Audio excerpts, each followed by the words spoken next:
Good afternoon on the YouTube live stream from Hershey, Nebraska. It's day 3 of the C-7 Junior Area Tournament hosted by Hershland.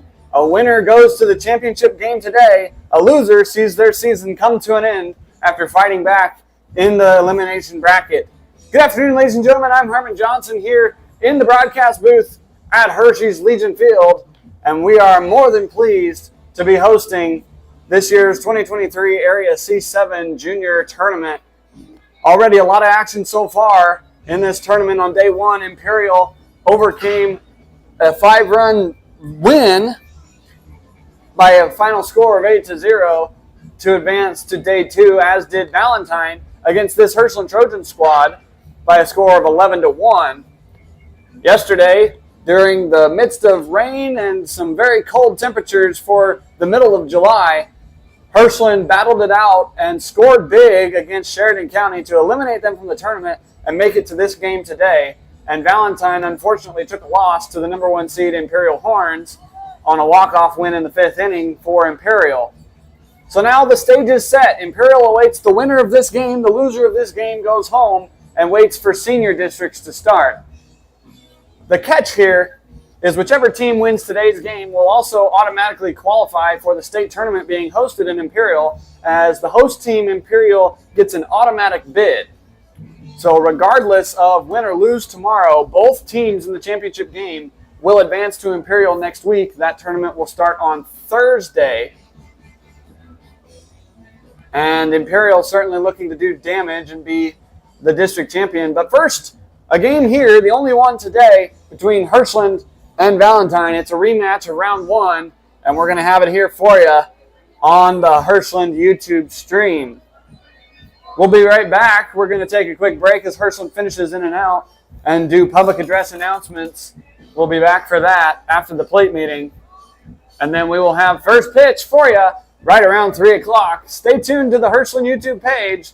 This is the C-7 Area Tournament on Hershland YouTube. We'll be right back.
Welcome back here to Hershey, Nebraska. I'm Herman Johnson here at the C-7 Area Tournament. As I mentioned in the opener, it is a winner goes to the championship game and a winner goes to state today. Although there's one, maybe 2 more games in this tournament, due to the circumstance that Imperial is hosting the state tournament this year, they have an automatic bid. So the winner of this game will play Imperial tomorrow, but both teams have an automatic bid, similarly to NSAA wildcard points. As we are about ready to do the public address announcements, so if you'll excuse me, I'm going to hop on to the public address mic, and we're going to get this game started. Fans, welcome again to Hershey, Nebraska for day 3 of the C-7 Junior Area Tournament, hosted by Hershland. Today's events feature the away team on the scoreboard, the Hershland Trojans, and the home team on the scoreboard, Valentine. We'll start with the introduction of starting lineups for both teams. First, for the visitors on the scoreboard, the Hershland Trojans. Batting first, number 22, playing third base, Chase Moorhead. Batting second, number 0, the left fielder, Eli Smith. Batting third, number 46, the catcher, Landon Kenneckett. Batting fourth, number 15, the shortstop, Houston Hill. Batting fifth, number 8, the second baseman, Jackson Sainer. Batting sixth, number 11, the right fielder, Noah Coppersmith. Batting seventh, number 19, the starting pitcher, Preston Runge. Batting eighth, number 4, the first baseman, Jack Smith. And batting ninth, number 81, the center fielder, Sawyer Willard. The Trojans are coached by Dwayne Johnson, Billy Nitchie, and Cody Allen. And here is the starting lineup for the home team on the scoreboard, Valentine. Batting first, the starting pitcher, number 9, Trace Buchel. Batting second, number 29, the first baseman, Isaac Cronin. Batting third, number 20, the third baseman, Dominic Bubout. Batting fourth, number 7, the catcher, Cinch Miller. Batting fifth, number 0, the center fielder, Parker Chavez. Batting sixth, number 10, the shortstop, Tristan Bubout. Batting seventh, number 2, the right fielder, Robinson Ledoux. Batting eighth, the second baseman, number 17, Kansas Callum. And batting ninth, number 4, the left fielder, Jakai Williams. Valentine is coached by Max Renning and Kent Lopez. Today's umpiring crew behind the plate is Cody Hoprock. At first base is Chris Kroll, and at third base is Matt Stiles. Fans, we ask that you now please rise and face the west of the concession stand as we present the national anthem of the United States of America.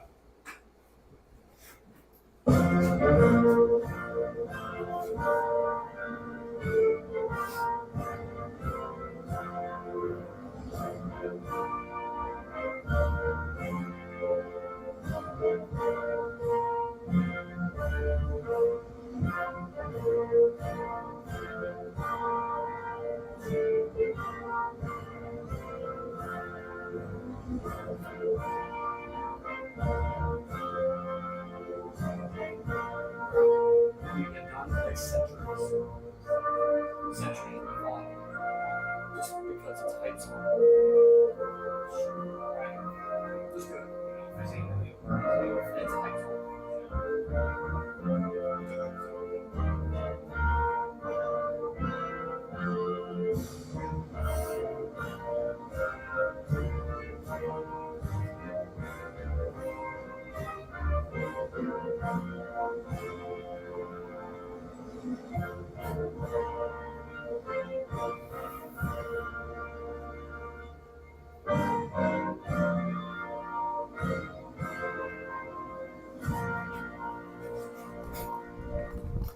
Thank you, fans, and welcome again to beautiful Hershey, Nebraska on a beautiful sunny day.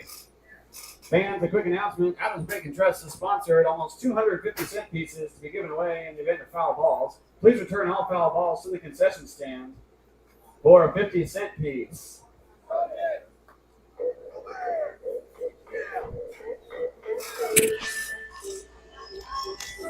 There you have it, the introductions of the players, the coaches, and the umpires.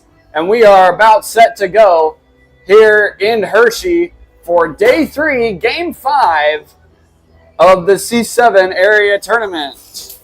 In case you missed it, here is the starting offense for Hershland. They'll send number 22, Chase Moorhead, playing third base today, up first. And then Eli Smith and Landon Kenneckett will follow. Houston Hill, Jackson Sainer, and the hot-hitting Noah Coppersmith bats sixth. Preston Runge, the starting pitcher. Jack Smith at first, and Sawyer Willard in center field rounds out the Trojans' order. The defense for Valentine from left to right, and left is Ja'Kai Williams, center field is Parker Chavez, and the right field is Robinson Ledoux, the starting pitcher yesterday. In the infield, at third base is Dominic Bebout. At shortstop is his relative Tristan Bebout. At second base is Kansas Kellum, one of the shortest players we've seen in the tournament. And at first base is Isaac Cronin, a tall player playing first base. Behind the dish is Cinch Miller, he caught yesterday. And on the mound is number 9, Trace Buechele, who has played a little bit everywhere in this tournament. As we get set to go, the first 2 days of this tournament were run by 2-man umpiring crews. However, with the games and the season on the line, we have the addition of an extra umpire today, and we will be doing 3-man crews. The umpires today, behind the plate, if I could find my sheet, behind the plate is Cody Hoprock. At first base is Chris Kroll, and at third base is Matt Stiles. The umpiring crew today, a very experienced one and a very good one. We're very fortunate at Hershland to have such a great umpiring crew doing our district games.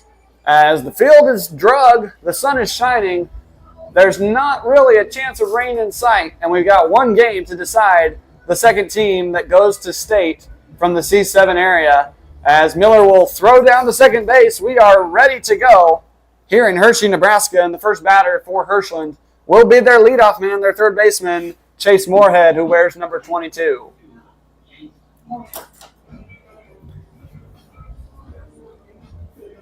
Chase had a pretty successful day yesterday. He scored a few times. And we are ready to go as he flips his bat. And the umpire says play, so we are ready to go. And the first pitch is high for ball 1. Here at 3:01 p.m., it is a gorgeous 70-something degrees. Second pitch is grounded towards the shortstop. Bebout's going to have to hurry to make the play. Chase speeding down the line. And out at first is the call just in time. A good stretch by Cronin. And there's one man down to start the game.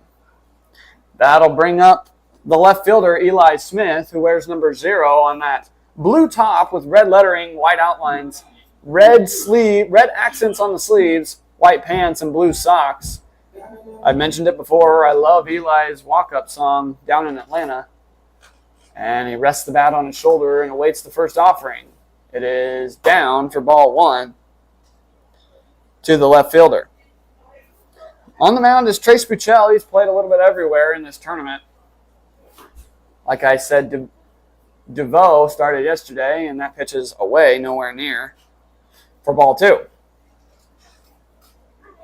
Hershland in their blues and Valentine in the same uniform they've worn all tournament with the gray top, the red lettering, the Legion patch on the left sleeve, red cap, and red pants. As that pitch is in for a strike. Home plate umpire Cody Hoprock signals it very emphatically. We like that. Eli Smith waves his bat in front of the mound, and the pitch is cut on a miss. The count is evened up at 2. Eli Smith yesterday had 2 hits and a walk, scored 3 times in the 17-4 victory as that pitch gets away, and it's a full count. One man down here for Hershland. And another attempt for Eli Smith as the count has run full. That pitch is called strike 3. Eli Smith goes down looking, and there are 2 down. That's going to bring up the catcher in today's game, Landon Kennickett. Kennickett, who wears number 46, looking to do some damage without anybody on. As the pitch comes in, it's in the dirt for ball 1. So a couple of rough starts to the first 2 batters for our Valentine pitcher, but he's gotten out of trouble so far. Next offering is flied into the air in center field. Center fielder gathers under it and makes the catch. The Trojans go down 1-2-3 in the first, and that will bring us to the bottom, still scoreless.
Welcome back to Hershey, Nebraska. We were in Sutherland yesterday, as I almost said the wrong town.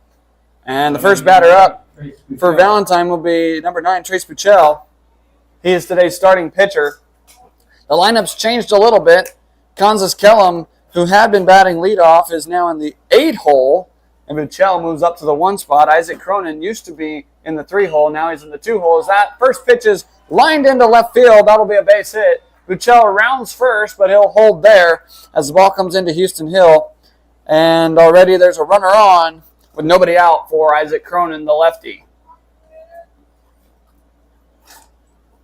Cronin, who has pitched in this series as well as playing first base, will look to do damage right away against Preston Runge for Hershland. In left field is Eli Smith, center is Sawyer Willard, and right field is Noah Coppersmith. As that pitch is into right field, the runner is going to move first to third, and on 2 pitches, Isaac Cronin has made it first and third Valentine with nobody out on back-to-back singles. That'll bring out number 20, Dominic Bibout.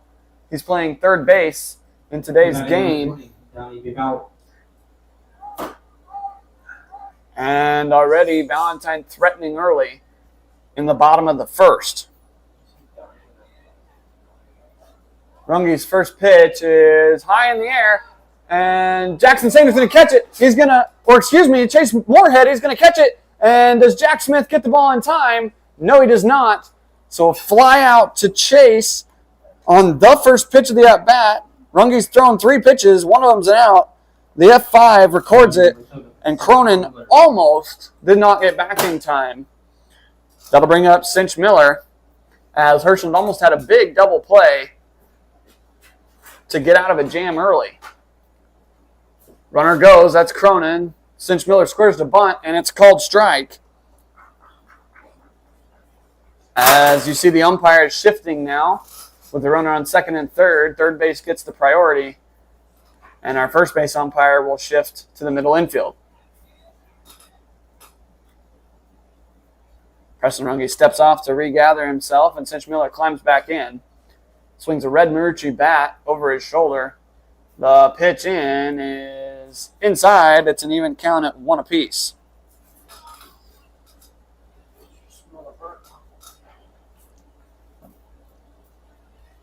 Preston Runge, who's trying to work out of trouble quickly, has an even count at 1 apiece, and that pitch is blocked outside. It's 2-1. Runge, who pitched in the first game of this series this tournament, against Valentine, after Jackson Sainer gave up a few runs, helped stop the bleeding, but it was to no avail as Runge throws that above Kennekett's head. Here comes the runner home to score from third, and Isaac Cronin will move up to third as it's currently 1-0 Valentine with Cinch Miller still batting. So an extremely wild pitch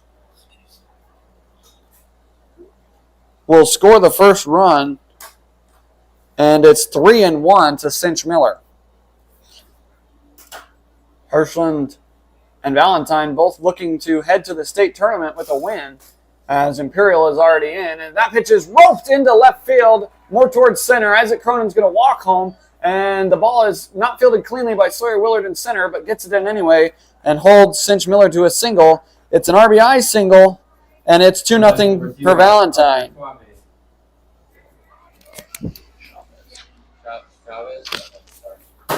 And that'll bring Coach Nishi out to the mound early to talk to his pitcher. And it looks like with Parker Chavez on, there is only 1 runner on now. That is Cinch Miller. But 2 runs already home for Valentine with only 1 out. Coach Nishi certainly out there to encourage his young right-handed pitcher. And Preston Runge is going to get a new ball from our home plate umpire, Coley Holbrook. And that'll bring up the lefty, Parker Chavez, who wears number 0 in that gray top and that red script. Runge comes set. The runner goes from first. It's a called strike. Throw down from Kenneckett is not in time. And the ball gets into center field, but Sawyer Willard backing up, and the base comes out of the plug at second. We'll have to put it back in as our third base umpire, Matt Stiles, is going to go reset the base in the anchor, and it's not wanting to go in cleanly. Cinch Miller with a stolen base and strike one to Parker Chavez. We have a little bit of a delay here, as now all three umpires are going to come together to get the problem solved, as Hershland senior Kobe Florum runs out to the field to help dig out the anchor. And we're going to put some interlude music in here as we work on the field. This would be a good chance for Preston Runge to kind of get his bearing a little bit. But as they fix the bag, we're going to take a quick break, and we'll be right back on the Hershland YouTube stream.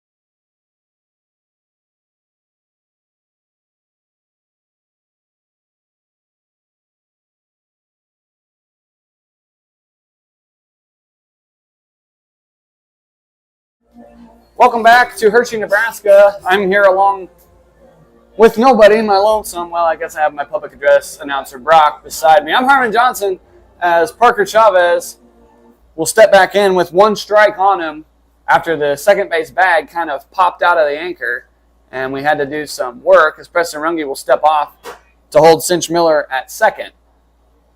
Miller slid, and the bag came out of the anchor, but the problem appears to be solved now after Kobe Florum went out there and did his magic, as that pitch is high for ball one. Sometimes delays can be a good thing for a struggling pitcher, and sometimes it can only make it worse. We'll see what happens here with Preston Runge, as he'll offer the 1-1 to Chavez. It's cut on and missed. The ball's at Kennecket's feet, but no advance for Cinch Miller. And Runge looking to strike out a batter and get the second out of the game and keep Valentine at 2 runs.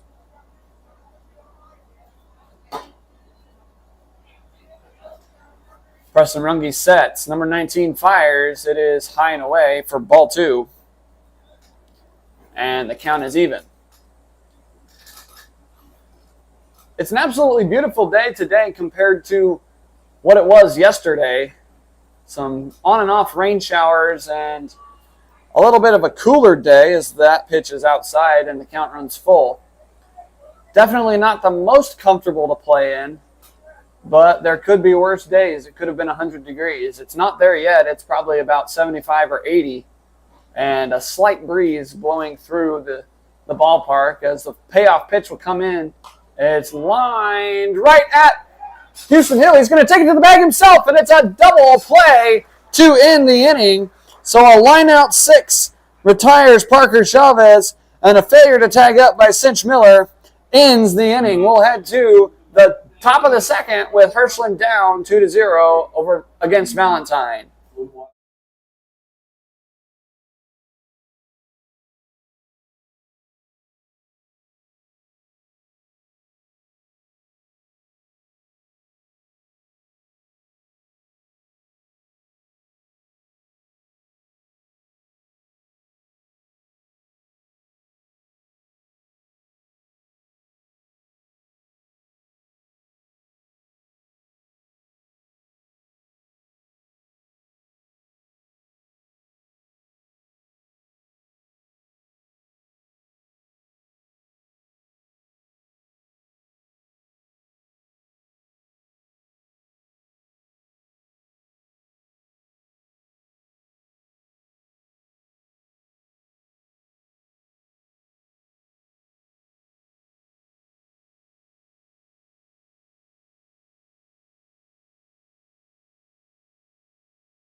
Welcome back to Hershey, Nebraska, as Valentine has almost completed its warm-up, but we're still waiting on the starting catcher, Cinch Miller, who got doubled off on the line out to Houston Hill and is taking a little bit of time to get his gear on.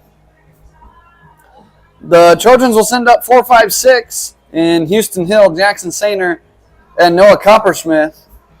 But Houston Hill, who just completed a double play by himself, will look to get things started for the Hershland offense in the second inning. Houston, yesterday against Sheridan County,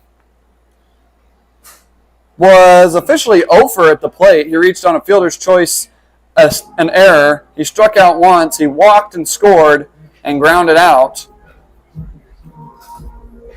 But looking to do a little bit more of the offensive side here as 15 will step in against the righty Buchel and take strike 1 at the letters. I would assume it was at the letters because the ball went over the middle of his body, but I can't necessarily see height, in and out at the angle I'm here in the Hershey press box as that pitch is down for ball 1, and Jackson Sainer will go retrieve it. The Trojans had been doing a pretty good job about supporting their teammates and having a designated ball boy, but currently no one has a helmet on to go get those foul balls as the 1-1 offering is just a bit outside. It's 2-1. Houston Hill playing shortstop today. He pitched yesterday and got the win and the complete game over Sheridan County as that pitch is high for ball 3. It's 3-1. Houston Hill looking to draw a walk early to get the offense going. Jackson Sainer waits on deck. He's playing second base. As that pitch is lined into right field, it's going to get down for a base hit. Houston Hill turning around first. The ball's going to go in to the cutoff man, Kellum. And Houston Hill's on with a leadoff single for Jackson Sainer. No batting, number 8, Jackson Sainer.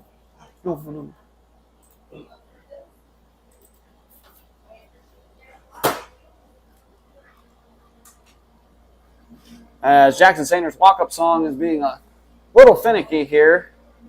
But we finally got it. And we are ready to go now. Houston Hill takes his lead off first, fixes his pants. And Sainer awaits. First pitch is in there for strike 1. And Coach Nitschke giving his runners the signs. On deck is Noah Coppersmith. Coppersmith, in case you missed yesterday's game, went 3 for 4 with 5 RBI, 3 of them in a very key position as Sainer squares the bunt. It's fouled off in the box as that bunt looked to be almost perfect. It dropped just on the grass and was not moving very quickly. He probably could have beat it out. But now with 2 strikes, the bunt is most likely off. And Sainer will look to protect and advance the runner. Hill gets his lead off first. Adds another half step.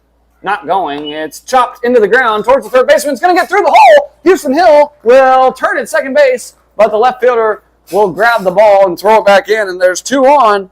Back-to-back singles for Noah Coppersmith. Jackson Sainer took that pitch and just hit it into the ground. And now Noah Coppersmith comes up to bat with a man in scoring position and another one on, and nobody out. Coppersmith, like I said, was 3 for 4 yesterday, hit the ball well. As that pitch bounces away from the catcher, Houston Hill's going to advance to third, and Jackson Sainer will advance to second on the pass ball. Now there's 2 runners in scoring position for Coppersmith, and nobody out. A prime position to get both runs back here early in the game. Hershland trying to capitalize. The 1-0 pitch is waved on and missed. Noah Coppersmith was thinking about hitting it over the 350 sign here in Hershey. As those of you who have watched noticed that Hershey's field is significantly bigger than Sutherland's. As that pitch is in the dirt, it gets away from the catcher Miller. Houston Hill's coming home. He's going to get in there safely. There won't be a play And the Trojans have a run back. It's 2-1 Valentine. Jackson Sainer advances to third on the wild pitch. And Noah Coppersmith has a 2-1 count to him with a man at third.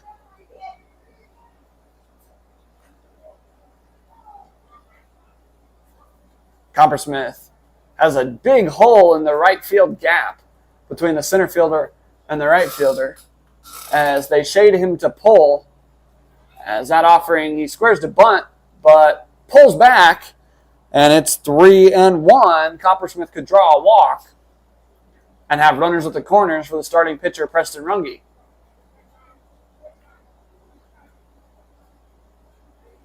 Squares to bunt, and he offers at it for a full count.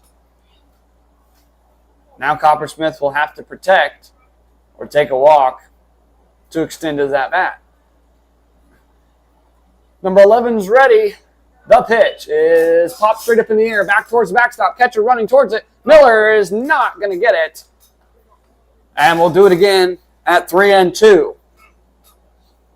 A great effort by the catcher, Cinch Miller, to go get that ball. It just bounced off the bottom of his glove. As it wasn't hit very high, he was going to have to hustle to get it.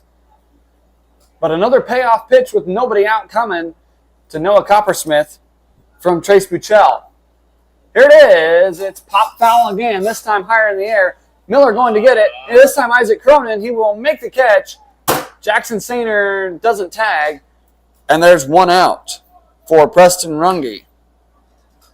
Number 19, Preston Runge.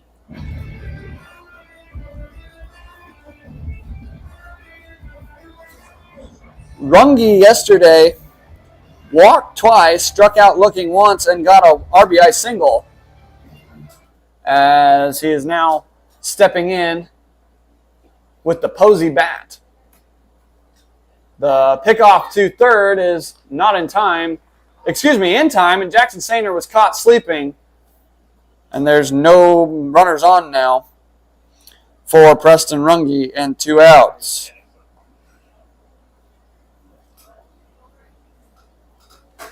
So now the base is empty and 2 down. Trojans have a run across. Preston Runge chops at the first pitch. It's over towards Cronin. No, the pitcher fields it. He'll throw it to first in time as Runge is retired 1-3. But the Trojans get a run back, and it is 2-1 Valentine after 1.5 innings. We'll be right back on the Hershland YouTube stream.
Welcome back to Hershey, Nebraska. I'm Armin Johnson here in the press box at Hershey Centennial Allegiant Field as Preston Runge warms up after the bat was almost taken out of his hands as Jackson Sainer got picked off in the top of the second. But the Trojans got a run back, and that will bring up Tristan Bout, who is playing shortstop today. Number 10, Tristan Bout. Bout playing short. I'd assume his brother is Dominic. He's playing third. Dominic wears 20. Tristan wears 10. As the first offering is into foul territory, and Jack Smith is not going to get there. Ketchup, please. My lunch is coming up to me in the press box, and it's a long, loud strike one from Preston Runge to be bout. 0-1 offering is fouled back and out of play, and we'll have our first sponsorship message. Fans, please return foul balls to the concession stand for a 50-cent piece sponsored by Adams Bank and Trust. It's 0-2 to Tristan B. Bout. And the pitch is outside for ball one. Preston Runge, who, again, like I said, came in relief of Jackson Sainer on day one, is now starting in day three. As that pitch is high, count runs to 2-2. Runge's pitched quite a bit this year and gotten out of some jams, and like many pitchers, has not had stellar performances some days and great performances the next. 2-2 pitch is outside, and the count has run full against Tristan B. Bout. Runge in danger of losing the batter after getting ahead 0-2. That's Legion baseball for you. Some days you're good, some days you're bad, and some days you're terrible. As that pitch is fouled into the screen. We'll do it again at 3-2. I've had those days myself, going from one start throwing 78 pitches and only giving up 2 runs to going to the next start and throwing 78 pitches in half as many innings, giving up 12 runs. It's a give and a take, but that's baseball. Full count pitch is lined. Chase Moorhead can't handle it. It's a fair ball. And Bout's going to be on first base after the hard hit single to Chase Moorhead. That'll bring up Robinson Ledoux, who's playing right field today. Robinson Ledoux. So a tough break for Chase Moorhead as that ball nicked off his glove in fair territory and then went foul. As Preston Runge checks back at first. And we'll now get the sign to Ledoux. Runner on. Going. Squares the bunt. Does Ledoux. Kennekett's throw down to Houston Hill is wide. But Sawyer Willard will back it up and keep the runner from advancing. It's a stolen base.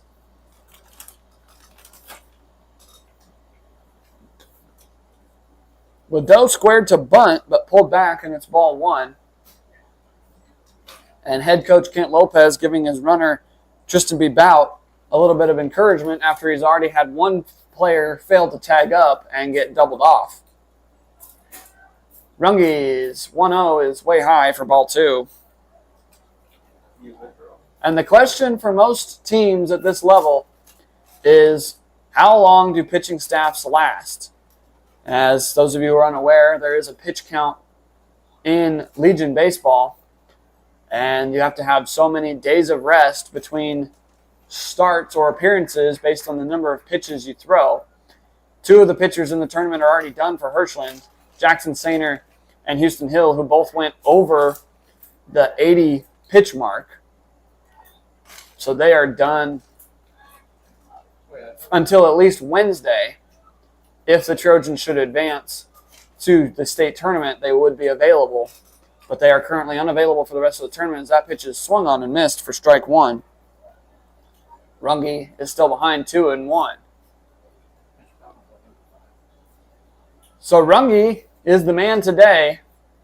They'll probably ride him as long as they can before bringing in their next arm. As that pitch is high, it's a 3-1 count with nobody out. Valentine has used a few pitchers to their limit too. Isaac Cronin pitched the entire game against Hershland the first time, so he is done. And a couple others are probably on a limit, as that's ball 4.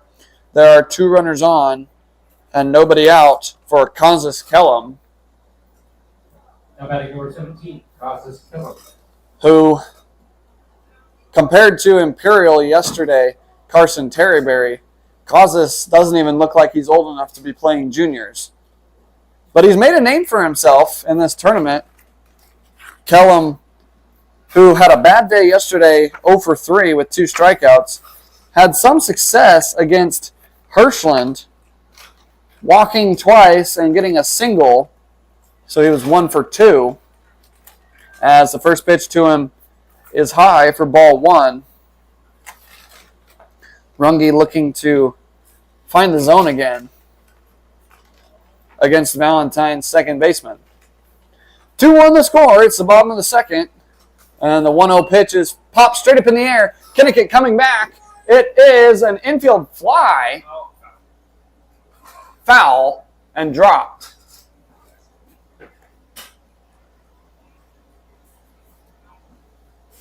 So we'll do it with a loud strike. It's 1-1 to Kansas Kellum, and I couldn't hear exactly what Cody Holbrook was saying behind the plate. But it's 1-1 to count with nobody out.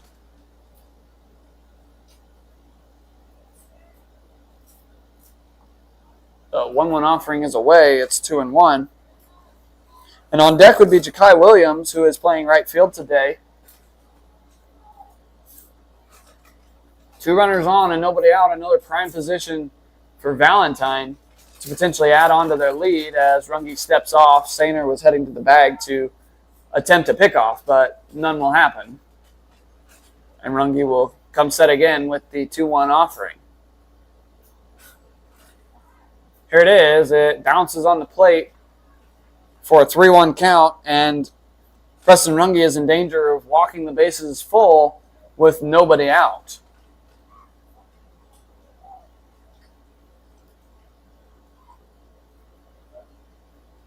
Runge's ready. He sets and fires. It's ball 4, and the bags are juiced for Valentine. First, we'll have a quick mound visit from Coach Johnson to his pitcher before Ja'Kai Williams steps to the plate. So we'll take a quick break, and we'll be right back on the Hershland YouTube stream.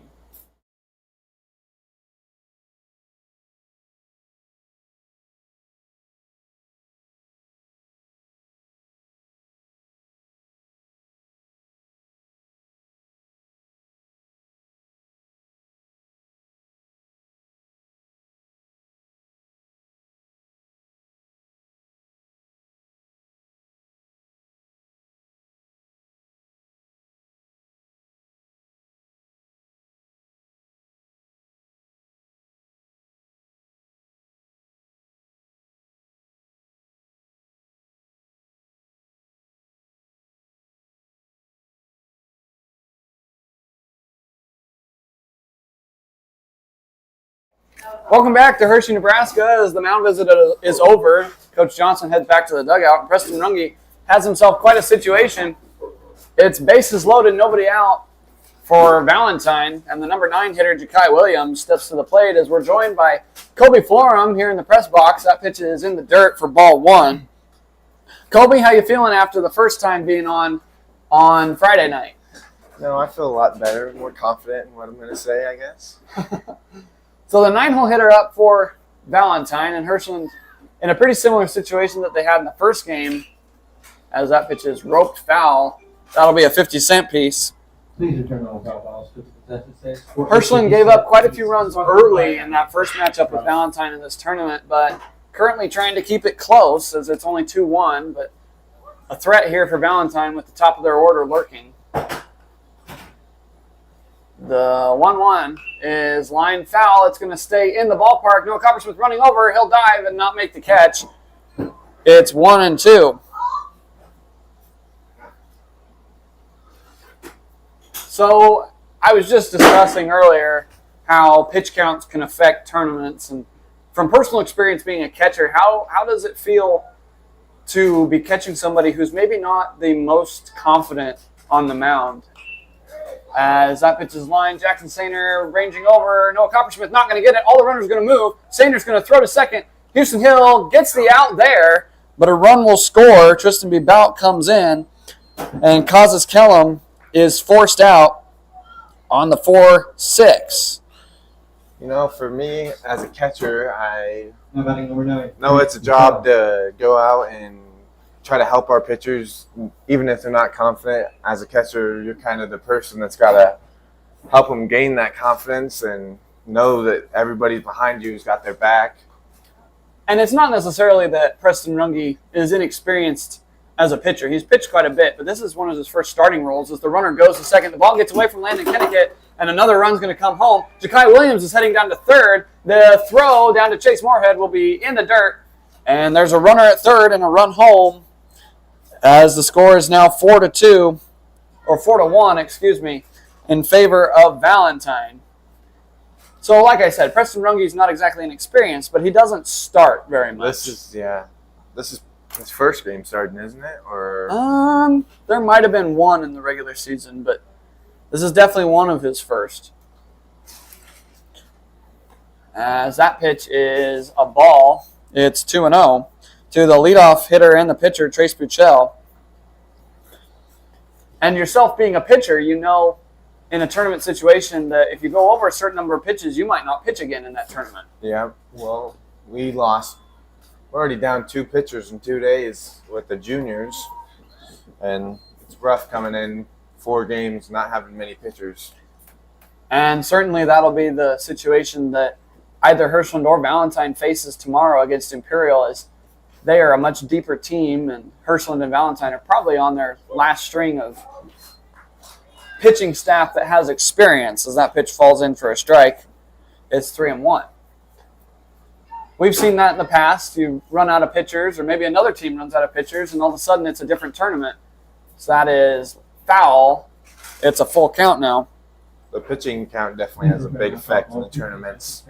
And I can't say that I'm one to complain about the pitch count, considering I was never in Legion when it was the higher pitch count. But 120 pitches and 105 are certainly a lot more pitches to work with. Yeah. As that is ball 4. Runge loses him. And there are runners on the corners for the second man, Isaac Cronin. 29, Isaac Cronin. It's never fun to go into a game knowing that you might run out of arms, but you got to do what you got to do to win a game. And we'll see what both teams have to scrap up here. Like I said, this is kind of a mini championship game as that pitch bounces in, because the winner of this game will play Imperial tomorrow. However, Imperial is hosting State, which means they have an automatic bid. And whoever is the other team in that championship game will also go to State. So in a sense, this is kind of a pseudo-championship, as that pitch is lined over Noah Coppersmith's head. The runners are going to go for a while. Coppersmith back to the fence. One run is in. Another run will come home. Cronin is heading to third, and Kent Lopez is going to wave him. Cronin is coming home. It is not in time. It's a Little League home run for Isaac Cronin, as the ball never left the yard, but 350 certainly playing into effect here as the bags are now empty, and Hershland is down by a score of 7-1. That's got to be a lonely feeling out there on the pitcher's mound, yes, knowing that your fielder just couldn't get to it. Most definitely. Giving up a inside the park home run in this league is rough. Well, and we saw a couple of triples yesterday at Sutherland, which is only 310. And I was surprised to see that, especially from a guy like Gavin Wisniewski, who is a first baseman not known for his speed. As that pitch is lined into center field, Sawyer Willer coming on. He'll make the grab, and there's out number 2. 7-1 is the lead for Valentine, as that'll bring up Cinch Miller, the catcher. Number 7, Cinch Miller. Certainly, if you're Valentine, you'd like to keep adding on. But if you're Hershland, that's not the best feeling in the dugout, knowing that you just had a punch to the face. As that pitch is also lined into center field. This one's going to get down. They're going to run for a while again. Cinch Miller heads to second. Sawyer Willer picks up the ball in center field, and Houston Hill cuts it off. It's a double for Cinch Miller. He is a triple and a home run away from the cycle. And that'll bring up Parker Chavez. But first, Coach Johnson's going to head out to the mound, and this will be the second visit of the inning. So Preston Runge's day is most certainly done. As we're going to take a quick break, we'll be back with Kobe and Isaiah Fox is also sitting next to him. We'll see if we can stick a microphone on him. We'll be right back on the Hershland YouTube page.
Welcome back to Hershey, Nebraska.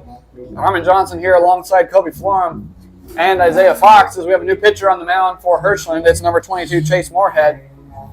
Chase hasn't pitched much all year, but as we were talking earlier, Hershland's down to its last few pitchers with experience after Preston Runge gives up the inside the park home run, which scored 3 runs from Isaac Cronin, and then a double to Cinch Miller after a fly out to Sawyer Willard. And Valentine has given a sucker punch to the Trojan defense as the 9th man will come to the plate, Parker Chavez. He's playing center field. Big innings hurt sometimes, and in this situation where it's win or go home, it hurts a little more as Moorhead sets and fires. His first pitch is high. Back about 4 years ago, Chase was pitching a little more often, but after the program grew a little bit, his services were not needed as much. This year, he hasn't really came to the mound much, maybe an inning or two all year long, but I remember one appearance when we had a couple games back-to-back that he had to pitch, and unfortunately he came in with the bases loaded in a 1-run game or in a 1-run till mercy rule game, and he hit the batter, which ended the game. So unfortunately, that was the circumstance he was thrown into. But we'll see what he can do here, as that is in there for strike 2. The count is even, and Chase Moorhead looking to avoid Valentine batting around. Man on second, 2-2 count in the top of the second. Strikes out Parker Chavez, and that will end the inning. So Valentine scores 5 runs, and we head to the top of the third, 7-1 in favor of Valentine.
Welcome back to Hershey, Nebraska, as Valentine just scored 5 runs, including an inside-the-park home run from Isaac Cronin. And the bottom of the Trojan order is due up. Jack Smith will lead it off, and then Sawyer Willard back to the top of the order with the new pitcher now, Chase Moorhead. Trace Buechele still on the mound. He's allowed 1 run and 2 hits in his work. But Jack Smith looking to get a rally started of the Trojans' own after giving up the big inning. The nice thing so far, no errors for either team. Unfortunately, balls were hit in the wrong spots, and it cost teams runs. As the first pitch from Buechele into Jack Smith is a strike. We're still here with Kobe Florham on the mic, and I don't know, do you have any words to say now that you're up here in the air conditioning? They could really use some runs right there. As that pitch is grounded to the second baseman, Kellum, and Jack Smith will not get there in time. It's a 4-3 putout. That'll bring up Sawyer Willard.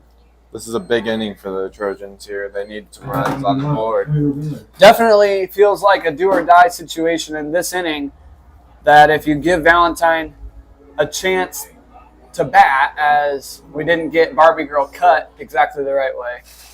That was the right song, just not the right spot. As Willard will take strike 1.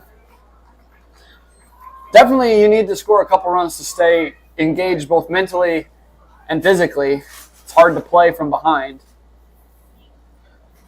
They don't score here. Valentine's going to take all the momentum. Going up 6 and shutting them out the next inning. Definitely need to gain some momentum back, as Sawyer Willard's quickly down 0-2. And Buechele fires in a spinner off the plate for ball 1. Good eye from the center fielder who wears number 81. I was surprised when he picked that number. I mean, Kennecott has 46 as that pitch is in the dirt.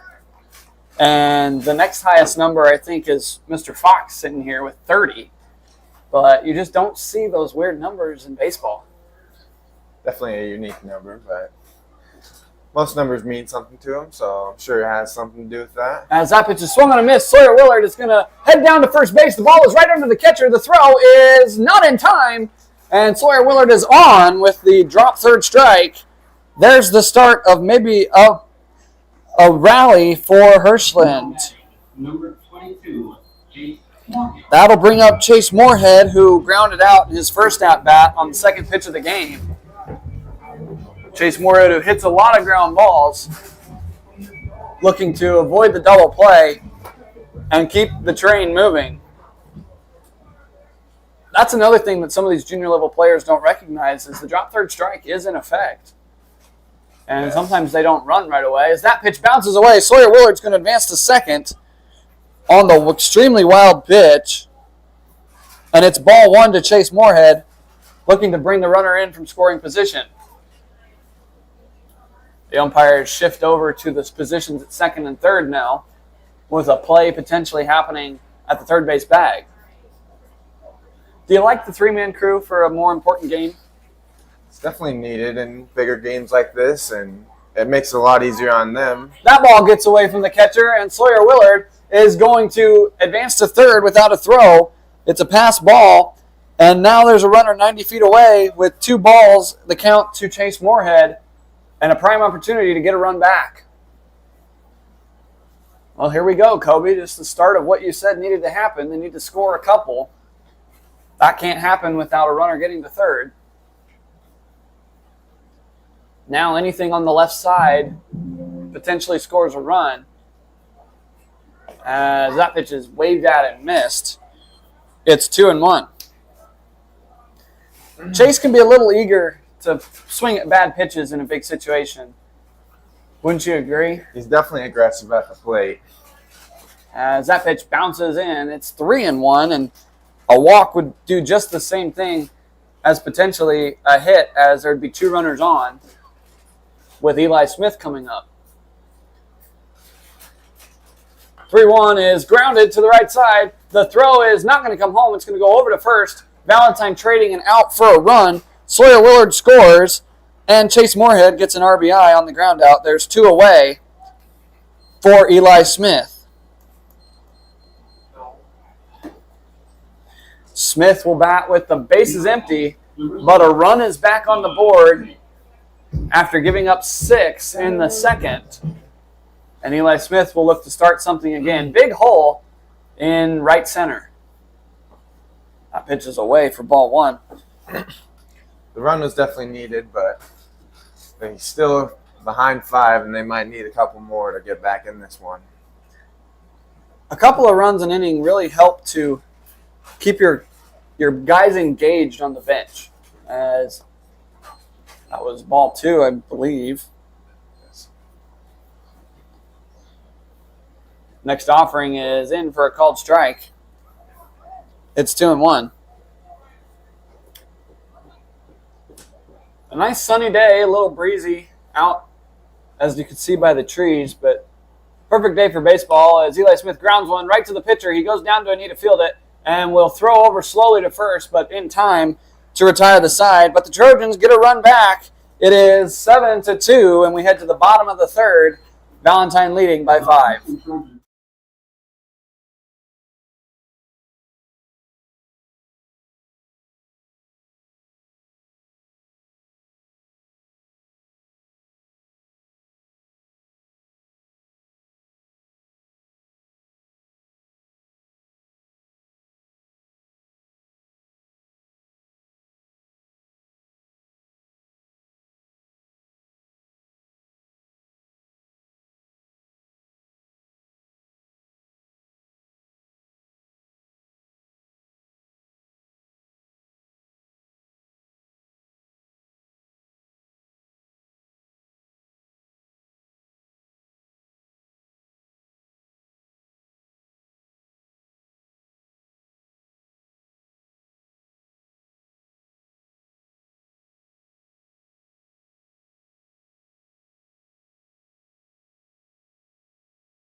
Welcome back to Hershey, Nebraska, as Tristan B. Bout will step in. He led off the last inning as well, and Chase Moorhead beginning his first full inning of work after getting the 1 out needed.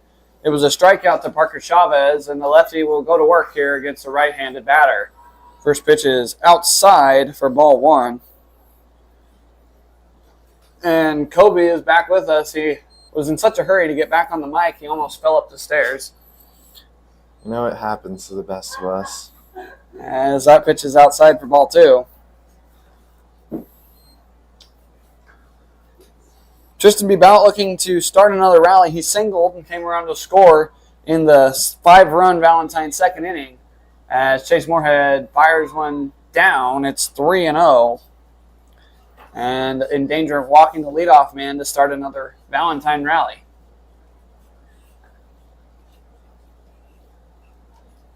Moorhead with his brown glove comes set and fires. It is in there for strike 1. B. Bout, the shortstop, and he has what I'm assuming is his brother Dominic as a third baseman today.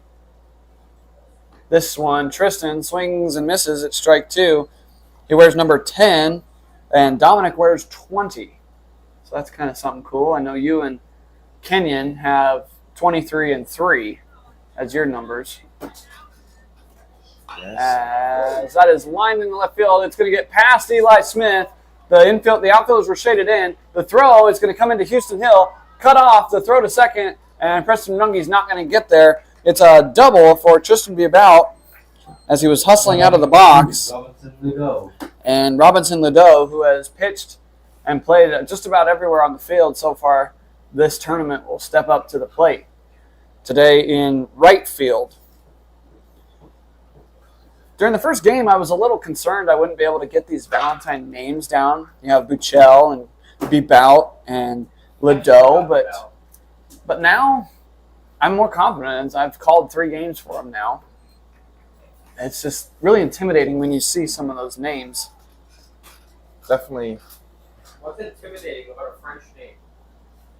You're right. That is French. Ledoux is of French descent as that pitch is fouled into the screen. It's 1-1. I almost wonder if you got to back the Trojan outfield up. Balls keep going past them in the outfield over their heads. I was thinking the same thing, as all 3 outfielders are closer to the infield dirt than the outfield fence. And it appears they keep creeping in with every passing pitch. You want to be able to help your infield when there's a pass ball or a situation, but you also have to be able to play your position, as the 2-1 offering to Ledoux is chopped foul down the first base line, and it's 2-2. Hershey's definitely one of the bigger fields that we play on, and of course them too. And it's got a deep fence. You got to be back there a little bit more than you're used to, I suppose. I'm trying to remember last year. I feel like we had a couple of home runs hit here. True home runs, not the inside the park ones. The ball is in the dirt, and the runner Beabout got a great jump, and he'll advance to third. As it's 3-2 to Robinson Ledoux. This field is going to be a stark contrast to what they see at Imperial next week of whoever out of these 2 teams makes it. As that field is quite shorter, it's more similar to Sutherland, as Ledoux will walk and Kinnickett will hold the ball at home to ensure the run does not come to score. The batting number 17, Moses Kellum. Imperial probably felt at home last night in Sutherland, as Sutherland is 310 all the way around, and I think left field in Imperial is probably about 300 with the double fence. It's about the same size as Imperial. Causes Kellum squares to bunt. It is a called strike, and the runner advances to second on the stolen base. And Valentine, too, their field is not necessarily huge either, and they're hosting senior districts. I believe it's approximately 315 to the corners. Hershey's definitely one of the biggest ones we play on. Of course, just down the road in North Platte is Bill Woodfield, home of the FNBO Nationals and the North Platte Plainsmen. It's 330 to the corners, 400 to dead center, and 360 to the gaps, as that's a called strike. The count's 1-2. Definitely a big field also, and it plays like a big field. The only other field I really know is Ogallala's like 380 in center and 350s on the side. You're correct. I believe it's 325 to the right field corner and 330 to the left, and about 385 to center. 2-2 offering is on the ground to Houston Hill. He's going to bobble the ball, and everybody is safe. A run comes home to score. That's Beabout. Ledoux advances to third, and on the E6, Causes Kellum reaches base. Number 4, Kikai Williams. What was a routine ground ball was botched out at shortstop by Houston Hill. And now there's still runners at the corners with nobody out. Jakai Williams is the 9-hole man. He singled last time up and would come around to score as Kellum goes. The ball's in the dirt, squared to bunt. The throw goes to Houston Hill at short. And a stolen base for Kansas Kellum as Valentine looks to add on to what is a 6-run lead. Again, there are run rules in this tournament. It is 15 after 3 and 8 after 5 as that pitch is in for a strike. It's 1-1. And we've only seen 5-inning games here at this tournament. We've had 4 games go 5 innings. As that's grounded to Preston Runge, he'll scoop it after the bobble, and Jack Smith drops the ball at first. A run will score, and there are still runners at the corners with nobody out. And batting number 9, Trace Michelle. E3 and back-to-back errors has created problems for the Trojans. 2 runs are home. And yet another big inning on deck here as the runner will go. Buchel will square to bunt. The throw back to third is not in time. The ball is dropped. And now there are runners at second and third and nobody out.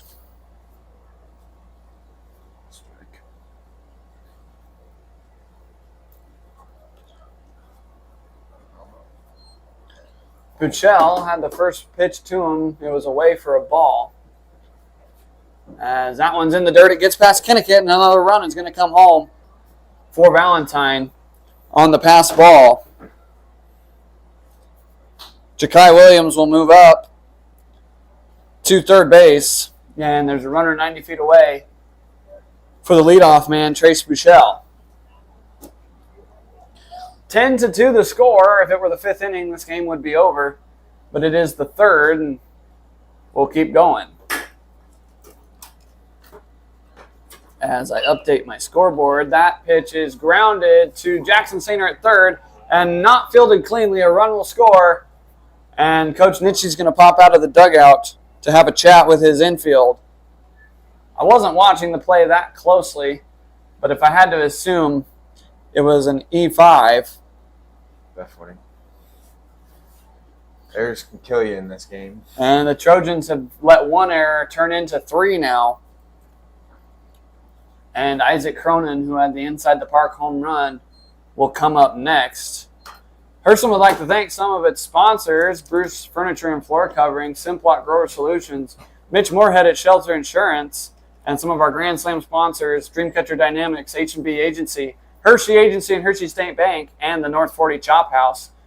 Like Coach Johnson and I discussed yesterday, things could not be possible for this team without the help of our gracious sponsors who have helped renovate the field and pay for expenses like the trip that the team just took to a North Platte Plainsman game in the Axis Elite Builders party deck. So the mound visit's over, and Isaac Cronin will step to the plate after back-to-back errors have cost the Trojans. That is down to Preston Runge at second, over to Houston Hill for 1. The throw over is not in time. Cronin doesn't realize the ball is past Jack Smith, and he'll advance. It is a dead ball into the dugout, and Cronin will be placed at second. So a force out at second from Preston Runge to Houston Hill is the first out of the inning, and Cronin reaches on the fielder's choice and advances to second on the dead ball. So there's a runner at second now with 1 out for Dominic Bebout, the third baseman.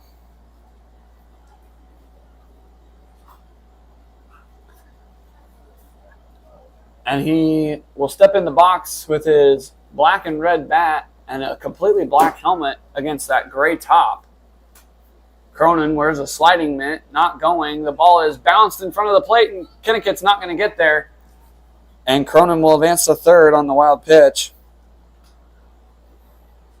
And there's a man at 90 feet away for yet another Valentine batter. Coaches will preach that errors kill, and certainly seeing the effect of that in this game. That pitch is high for another ball.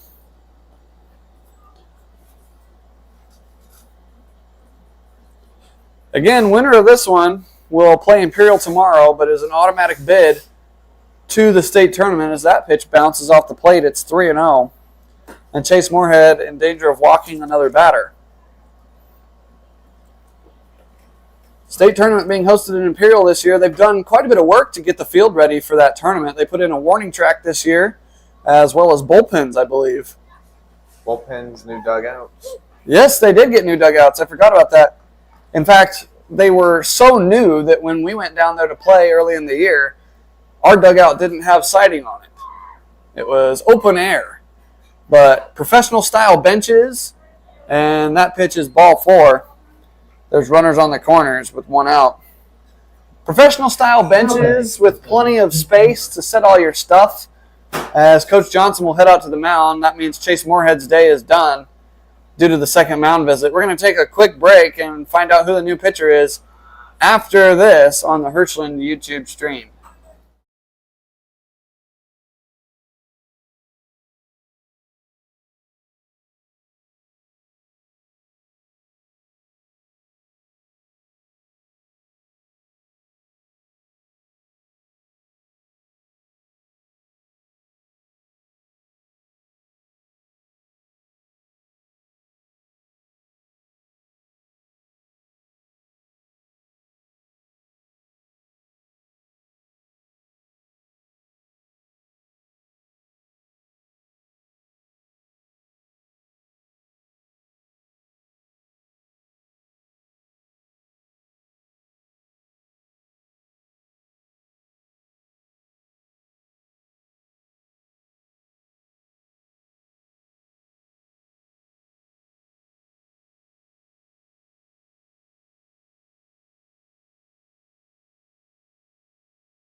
Welcome back to Hershey, Nebraska. New pitcher on the mound for the Trojans. It's number 0, Eli Smith, who, as I recall, has only pitched a couple times this year in a similar situation to Chase Moorhead. We've never really needed to dive this deep into the Trojan pitching staff, but we will see what Eli Smith can do here with runners on the corners and only 1 out. Valentine threatening to end this game early. Not much Chase could do either. Having those errors behind him, you definitely need the people behind you more than anything. You're right. 3 errors results in what should have been 3 outs.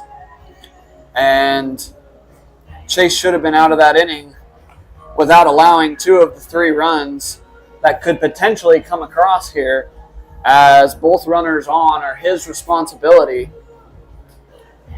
The Trojans did get 1 out. It was a force out at second base, trying to turn a double play. But now Cinch Miller will come up with runners on the corners after the walk to Dominic Bebout.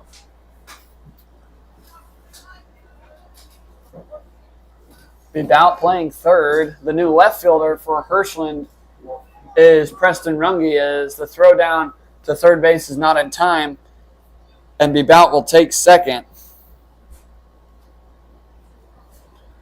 The pitch was a ball. He squared the bunt, but pulled back.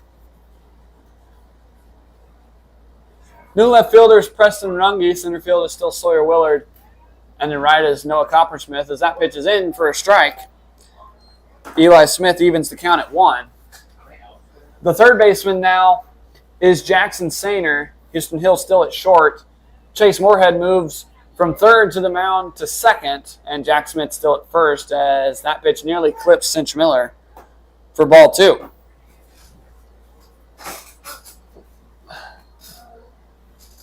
Eli Smith, another Trojan who hasn't worked much off the mound, throws hard, but can sometimes be out of control, as that pitch gets away from Kinnickett, but not far enough to advance the runners. It's ball 3. And Smith in danger of walking the bags full for Parker Chavez. Another interesting thing about the 3 umpires, the fact that they have 3 of them with all the tournaments going around. There's 7 different districts just around here, or no? I know for a fact that the district tournament in Loomis had probably 6 teams, but they aren't in true sudden death yet. They have an elimination bracket, obviously, as every tournament is double elimination, but they're not even close to their championship as where we are about to crown a champion tomorrow. Hershland, unfortunately, got the short end of the stick with only 4 teams in the district, one of them being themselves, but that could have worked out an advantage to whichever team wins this game, as it's 2-0 to Parker Chavez.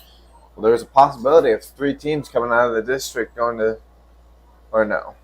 No, it would just Only be 2. Yeah. if Imperial had lost last night and not been in the championship game, only the winner of the championship game would make it to state. Including Imperial. So there'd still be 2. But where they're already in the championship, it doesn't matter who plays with them. They're going to be in also.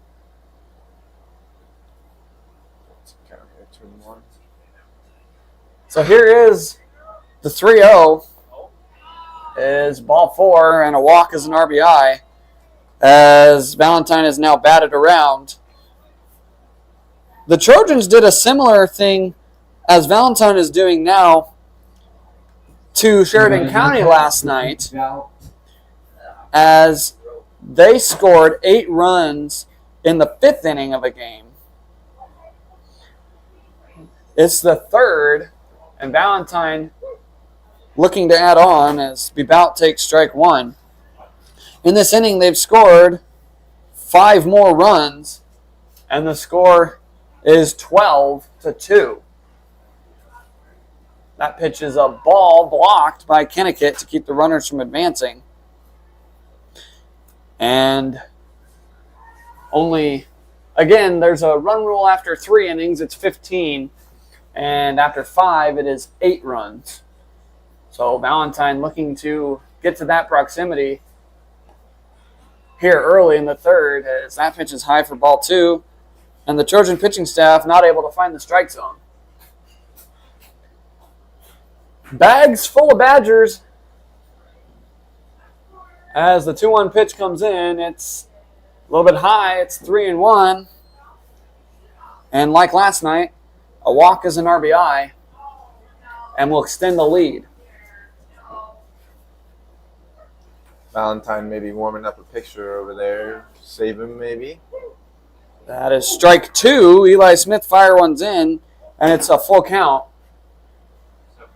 Valentine, obviously with this big lead, is probably looking to tomorrow, figuring out who they can pitch on their staff. As that's a ground ball up the middle. It's going to score 1, and waving around Kent Lopez, there will be no play at the plate and 2-run score. And it is 14-2 in favor of Valentine. The runners stay at 2nd and 1st on the single by Bebout. Winning run at the plate now. Indeed, you're correct. Robinson Ladeau represents the winning walk-off run for the 15-run mercy rule. As that pitch is inside, it's a ball.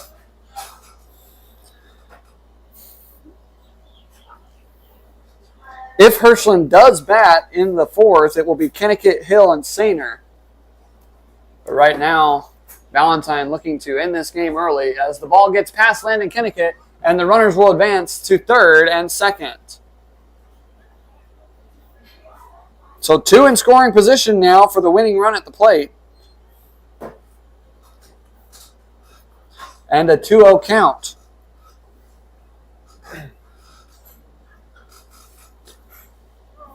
Eli Smith working.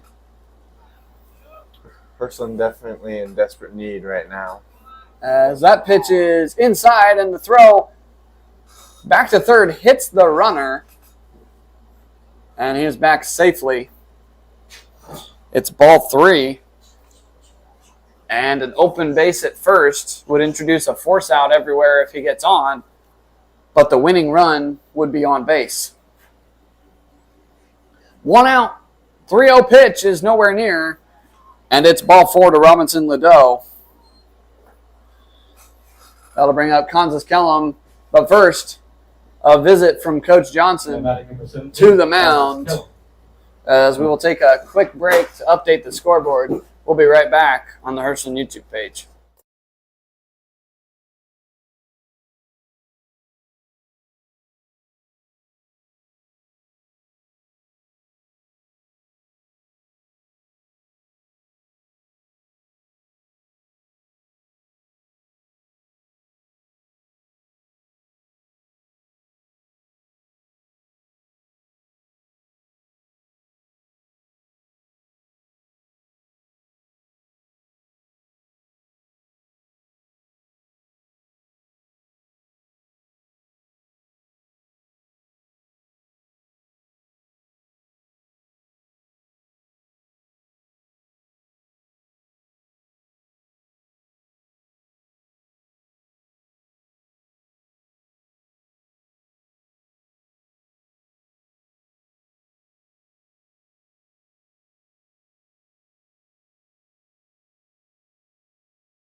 Welcome back to Hershey, Nebraska. New pitcher on the mound. The pitching change was made during the break. It's Jack Smith in his first year at Legion Ball. Number 4 is going to get his first chance to pitch here with the winning run at first base, as Kansas Kellum will come to the plate trying to end this game early for Valentine and send them to the C-7 championship game against Imperial. Jack Smith's first offering is a strike. If we had more baseballs, I'd say throw it out because that's the first pitch he'll ever throw. But we're on a limited stash here, so that pitch is inside for ball 1. As the Trojans looking to find somebody who can get out down by a score of 12. That pitch is just a bit high, and the count moves to 2-1. Kobe, you like to throw what I would consider a drop ball. It just kind of floats there and then drops in the zone. How did you perfect that? Well, I guess I don't know what you're talking about. Your curveball. I don't know. It's kind of like an ephus pitch. Wouldn't it be like a ball more so that it just drops? You kind of use gravity to your advantage as Kellum walks. What goes behind a nice curveball like that? Kind of just get down the mound a little bit more when I'm doing it and really stride out. Make sure it stays low and doesn't hang up. And that'll bring up a pinch hitter for Valentine. That'll be number 15, Isaac Utecht, for the 9-hole spot. Isaac Utecht. He will bat in the spot of Ja'Kai Williams and will most likely take the field in left if they go to the field. Winning run now at second base. Jack Smith fires in. It's in the dirt for ball 2. And Jack Smith trying to fire strikes here to keep the Trojan season alive.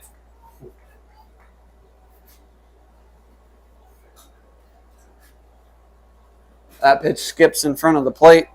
It's ball 3. Tomorrow's action of the winner of this game, which is looking to be Valentine and Imperial, will start at 4 o'clock. Here on the YouTube page, we'll have coverage starting at around 3:50, as that's ball 4 on 4 straight pitches. Another run will come home. And now the winning run is at third, and another visit from Coach Johnson to the mound as the Trojans trying to experiment with who will throw strikes. As the score is now 16-2 in favor of Valentine. They are in a position to score one more run and end the game and end the Trojans' junior season. Both of these teams will be in action in about a week and a half up in Valentine for senior districts. That district also includes teams such as Sheridan County, Imperial, and PWG, which is based about north of O'Neill, I think, is where they're from. They're in Area 5 for juniors. Cheers. Yeah. And Trace Buchel will bat for the second time and take ball one. There's 3 balls away from the winning run coming home and the season and the game being over for Hershland. 1-0 is in the dirt. It's 2-0, and the Valentine runners can start to sense it. Certainly not the way you wanted to play today if you're the Hershland Trojans, as it's high and away for ball 3. The Trojans are 1 pitch away from walking in the winning run.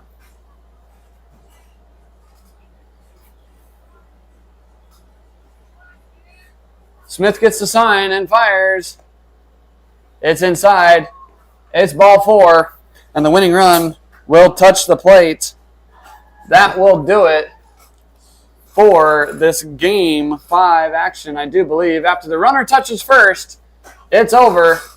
And the Valentine Badgers post-90 have advanced to the championship game for a rematch with the Imperial Horns tomorrow starting at 4 p.m. We'll be right back on the Hershland stream for the post-game coverage. But thank you, Kobe, for joining us, and we'll be right back on the stream.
Welcome back to Hershey, Nebraska, as the final is in.